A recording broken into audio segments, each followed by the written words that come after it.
Good morning guys, good morning. Alam mo guys, noon nung kapanahonan namin, kapanahonan ko mga 80s,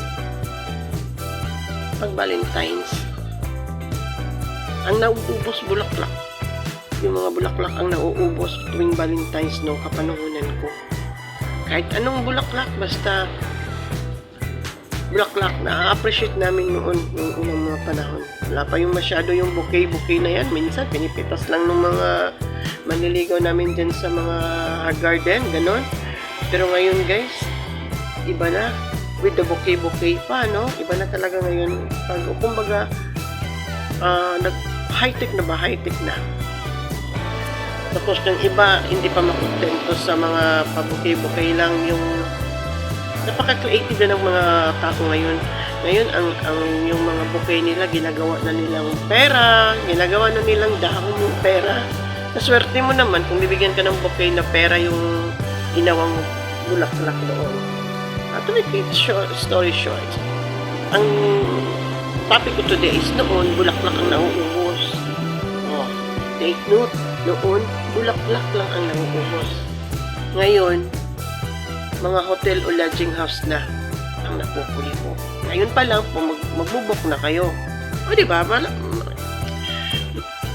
ano talaga yung kaibahan talaga yung malaki yung pinagkakaiba noon at ngayon. Kaya nga tinatawag na noon at ngayon. Kaya nga sabi ko sa iyo, noon, bulaklak ang nauubos. Ngayon, mga hotels at lodging house na ang napupulibok. Kasi ngayon pa lang, ano na kayo, mag-booking na kayo, baka mamaya wala na kayong alam mo na, wala nang bakante. O, noon bulaklak lang nauubos. Ngayon, bulaklak at mga rooms na ang nauubos, mga hotels na ang napupulibok. So, dalawa na yung gastusin ngayong panahon na to. Bulaklak at saka yung mga hotels at lodging house, gano'n. Pero noon, bulaklak lang talaga. Kasi noong panahon, mahawakan ka lang, parang nabubuntis ka na, aminin. Noon, nung nag-boyfriend ako. Ewan ko ba noon, no? Pag nahalikan daw, nabubuntis na. Sobrang kaba ko. Sabi ko, wala, nahalikan ako ng boyfriend ko. Mamaya, mabuntis ako. Yun, iba pala, ibang paniniwala noong panahon talaga. Kaya ngayon, pinapaniniwala natin yung mga bata rin sa tamang ano talaga. Kumbaga sa tamang proseso, sa tamang pamaraan. Kasi kaya nga, yung mga school nagtuturo na kung paano gamitin yung mga family planning na yan, kahit mga teenagers pa. Kasi ngayon, mga bata pa lang nabubuntis na. O diba, yung mga ganyan, kaya ngayon din, ang mga parents mahihirapan na rin silang mag-advise sa kanilang mga anak gawa ng nakikipanahon din yung mga kabataan ngayon. Pero sa anak ko, hindi, I'm not carry on my chair, no? Pero sa mga anak ko, away ng Diyos, graduate naman. Oo. Tapos yung anak ko, isang college nag-graduate pa lang.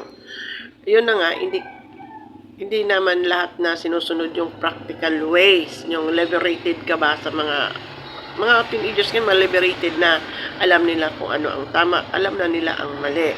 Alam nila kung anong dapat gawin nila na hindi mabubuntis. Yung iba naman, mga teenagers pa, mapupusok yun. Kaya kailangan ng parental guidance talaga yung mga ganon. Kaya, ngayong Valentine's naman ng mga babae, pag sinabihan kayo ng maganda, huwag kayong maniwala dyan sa mga lalaki. Hindi lahat ng mga lalaki. Yung iba kasing mga lalaki, nakikibalintines naman sa asawa na may asawa. Instead na sabihin doon sa asawa nila, doon sinasabi sa ibang babae. Mano naman kung asawa mong pagsabihin mo ng Happy Valentine's, it is safety ka, wala ka namang itatago, o diba? O diba? Ganun talaga yon. Valentine's Day, araw ng mga puso at araw ng pagmamahalan.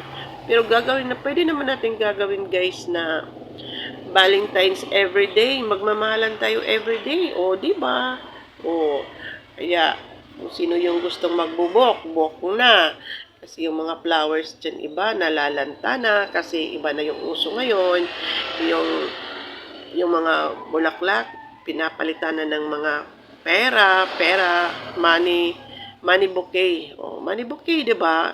Pero, tsaka gusto ko yun, money bouquet. Kung may magbigay ba naman sa akin ng money bouquet, hindi pwedeng hindi mo gagastusin. Noong panahon, pag binigyan ka ng isang rosas, Alam mo yung isang rosas noon? Naalala nyo? Sino nakaka-relate nito? Nilalagay pa yan sa libro kung may crush ka o may boyfriend ka nagbibigay ng rose. Nilalagay pa yun, iniipit doon sa libro.